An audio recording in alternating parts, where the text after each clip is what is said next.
Bani İsrail'de bir adam 99 adam öldürüyordu. 99 adam öldürüp kıcalat buladı. Men toba kılsam bolot eken, Allah meni kechirer eken dep yol izleydi. Yol izlep bir abidke barat. Abidke barat. Abidten surashsa sana yol jok deydi. Sen 99 adam öldürdün, bir adam öldürsen çoğun günü yol sana yol jok deydi. Degende açуу kelgenden anı da öldürüp alат, başını alat. 100 adamды öldürüp, mine толук болду эми.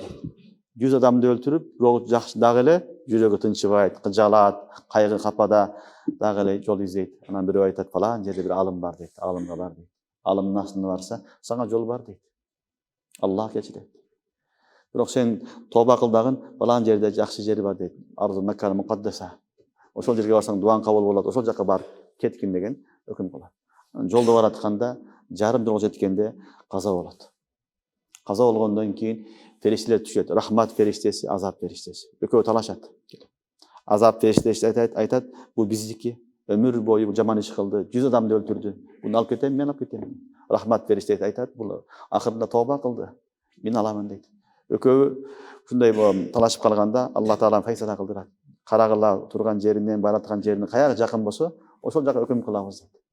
Караса баягы жакшы адамдар жашаган жака, Арзу Мукаддасага бир гарыш жакындап калган болот. Кээ бир риwаяттарда ошо баратканда, өлүп атканда мындай кылып ынтылган дейт алдыга. Ошону менен Аллах Субханаху Таала бир гарыш жакындаган үчүн дейиши керек. Сен жакшы керсиң. Ошон үчүн адам баласы канчалык күнөө болсо дагы Алладан рахматын үзбеш керек. Биздин суранганыбыз, таянганыбыз бир эле зат Аллах Субханаху Таала. Инсан күнөөкөр.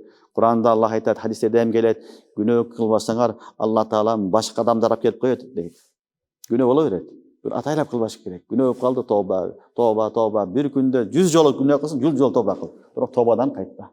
Günah kılbagan hareket kıl. Günah kılsa toba. Men günah görmün dep ne kılış gerek? Çeşim çıkarbaş gerek. Boldu endi men taza bolboymун, men agarbayмын, meniki бүттү dep ümit üzbeş gerek. Bul ümitsizlik şeytandan. Şeytan ушундай кылат. Үмүтсүз кылып акыр адамды дозокко түшүргөндө аракет кылат. Ошон үчүн Кур'ан-ы Керимде Аллах Субханаху Таала ачык өзү пайгамбар аркылуу алейхиссалам аркылуу бизге өкүм жеткизип атат. Кул я ибадияллазина асрафу ала анфусихим ла тaqnatu мир рахматиллах. Көрдүңөрбү? Айткан, ey менин бенделерим, асрафу исраф деген сөз. Исраф кылган деген сөз. Эми вактын туура эмес пайдаланган, күнөө кылган, зыян кылган деген манасы бар. Четтен чыккан деген да манасы бар. Исрафтын манасы ошол, четтен чыгасың.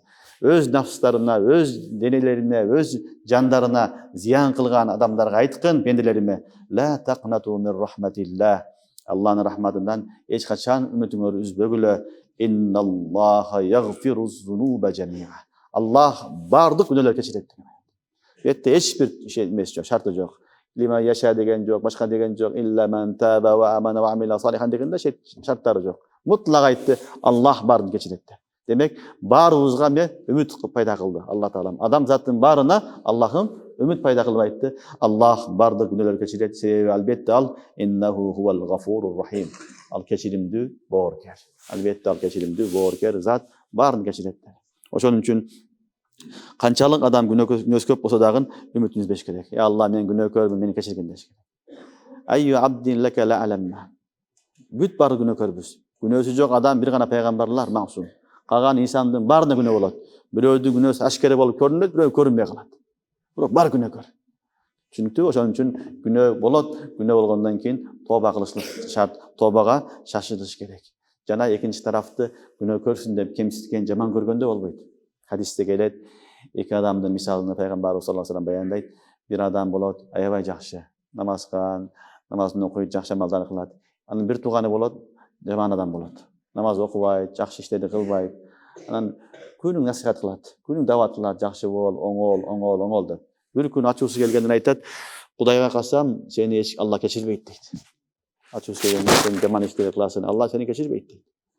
Экөөнүн тең өлөт, каза болот, өлгөндөн кийин Аллахнын астына барганда, Алла Таалам баягы касам ичип дозокко кирбейсиң дегенде, эмне кылат? Бейишке киргизет дагы, касам ичкен адамды дозокко салып турат, дозокко киргизип берет.